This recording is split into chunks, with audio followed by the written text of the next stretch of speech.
ಎಲ್ಲರಿಗೂ ನಮಸ್ತೆ. ಕಾರ್ಯಸಿದ್ಧಿಗಾಗಿ ಆಂಜನೇಯ ಸ್ವಾಮಿಯ ಈ ಶಕ್ತಿಶಾಲಿ ಶ್ಲೋಕಗಳು. ಕಾರ್ಯಸಿದ್ಧಿಯನ್ನು ಹೊಂದಲು ಶಕ್ತಿವಂತ ಆಂಜನೇಯ ಸ್ವಾಮಿಯ ಶ್ಲೋಕಗಳು. ಕಾರ್ಯಸಿದ್ಧಿ ಹನುಮಂತ ಶ್ಲೋಕಗಳನ್ನು ಪಠಿಸುವುದರಿಂದ ಪರಿಹಾರ. ಹನುಮಂತನು ಕಾರ್ಯಸಾಧಕನು. ಭಕ್ತಿಯಿಂದ ಹನುಮಂತನನ್ನು ಆರಾಧನೆ ಮಾಡುವವರಿಗೆ ಅವರ ಕೋರಿಕೆಗಳು ಖಂಡಿತವಾಗಿ ನೆರವೇರುತ್ತವೆ.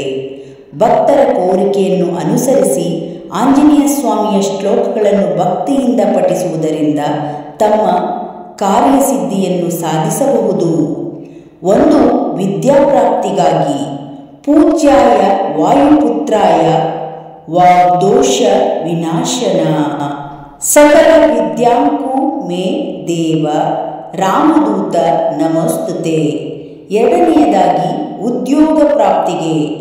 ಹನುಮಾನ್ ಸರ್ವಧರ್ಮಜ್ಞ ಸರ್ವಾಪೀಡ ವಿನಾಶಿನೇ ಉದ್ಯೋಗ ಪ್ರಾಪ್ತ ಸಿದ್ಧ್ಯರ್ಥಂ ಶಿವರೂಪ ನಮೋಸ್ತುತೆ. 3ನೇದಾಗಿ ಕಾರ್ಯ ಸಾಧನೆಗಾಗಿ. ಅಸಾಧ್ಯ ಸಾಧಕ ಸ್ವಾಮಿ ಅಸಾಧ್ಯಂ ತಮಕಿಂ ವದ ರಾಮದೂತ ಕೃಪಾಂ ಸಿಂಧು ಮಮ ಕಾರ್ಯಂ ಸಾಧಯ ಪ್ರಭೋ. 4ನೇ ಮಂತ್ರ ಗ್ರಹದೋಷ ನಿವಾರಣೆಗೆ. ಮಾರ್ಕಟೇಶ ಮಹೋತ್ಸವಂ ನವಗ್ರಹ ದೋಷ ನಿವಾರಣಂ ಶತ್ರುನ ಸಂಹಾರಮಾಂ ರಕ್ಷಾ ಶ್ರೀಯಂ ದಾಪಯ ದೇಹಿ ಮೇ ಪ್ರಭೋ. 5ನೇ ಮಂತ್ರ ಆರೋಗ್ಯ ಮುನಕು. ಆಯು ಪ್ರಜ್ಞ ಯಶೋ ಲಕ್ಷ್ಮೀ ಶ್ರದ್ಧಾ ಪುತ್ರಾಸು ಶೀಲತಾ ಆರೋಗ್ಯಂ ದೇಹ ಸಂಖ್ಯಾ ಚ ಕಪಿನಾಥ ನಮೋಸ್ತುತೆ. 6ನೇ ಮಂತ್ರ ಸಂತಾನ ಪ್ರಾಪ್ತಿಗೆ. ಪೂಜ್ಯಾಯ ಆಂಜನೇಯ ಗರ್ಭದೋಷ ಪಹಾರಿತೋ ಸಂತಾನಂ ಕುರು ಮೇ ದೇವ ರಾಮದೂತ ನಮೋಸ್ತುತೆ. 7ನೇ ಮಂತ್ರ ವ್ಯಾಪಾರಾಭಿವೃದ್ಧಿಗೆ. ಸರ್ವ ಕಲ್ಯಾಣ ದಾತಾರಾಂ ಸರ್ವಪತ್ ನಿವಾರಕಂ ಅಪಾರ ಕರುಣಾಮೂರ್ತಿಂ ಆಂಜನೇಯಂ ಸಮಾಮ್ಯಹಂ. 8ನೇ ಮಂತ್ರ ವಿವಾಹ ಪ್ರಾಪ್ತಿಗೆ.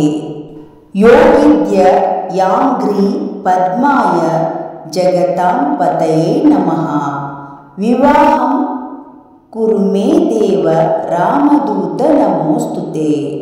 ಈ ಶ್ಲೋಕಗಳನ್ನು ಆಯಾ ಕಾರ್ಯಸಿದ್ಧಿಗೆ ಅನುಗುಣವಾಗಿ ಕೋರಿಕೆಗಳು ಇರುವವರು 48 ದಿನಗಳು ನಿಷ್ಠೆಯಿಂದ ಪಠನೆ ಮಾಡಿದರೆ ಅಥವಾ ಪ್ರತಿದಿನವೂ ಆಂಜನೇಯ ಸ್ವಾಮಿ ಗುಡಿಗೆ ಹೋಗಿ ಶಕ್ತಿಯಷ್ಟು ಪ್ರದಕ್ಷಿಣೆಯ ಸಂಖ್ಯಾ ನಿಯಮವನ್ನು ಅನುಸರಿಸಿ ಪ್ರದಕ್ಷಿಣೆಗಳನ್ನು ಹಾಕಿ ಜಪ ಸಂಖ್ಯೆಯಷ್ಟು ಜಪವನ್ನು ಶಕ್ತಿಯನುಸಾರ ಮಾಡಿ ಹನುಮಂತನ ಪೂಜೆಯನ್ನು ಮಾಡಿದರೆ ಕಾರ್ಯಸಿದ್ಧಿಯಾಗುತ್ತದೆ. ಇವತ್ತಿನ ಕಾರ್ಯಸಿದ್ಧಿ ಆಂಜನೇಯ ಸ್ವಾಮಿಯ ಶ್ಲೋಕಗಳು ನಿಮಗೆ ಇಷ್ಟ ಆದರೆ ಒಂದು ಲೈಕ್ ಮಾಡಿ, ಈ ವಿಡಿಯೋವನ್ನು ಶೇರ್ ಮಾಡಿ. ಇನ್ನಷ್ಟು ವಿಡಿಯೋಗಳಿಗಾಗಿ ನಮ್ಮ ಚಾನಲನ್ನು ಸಬ್ಸ್ಕ್ರೈಬ್ ಮಾಡಿಕೊಳ್ಳಿ. ಧನ್ಯವಾದಗಳು.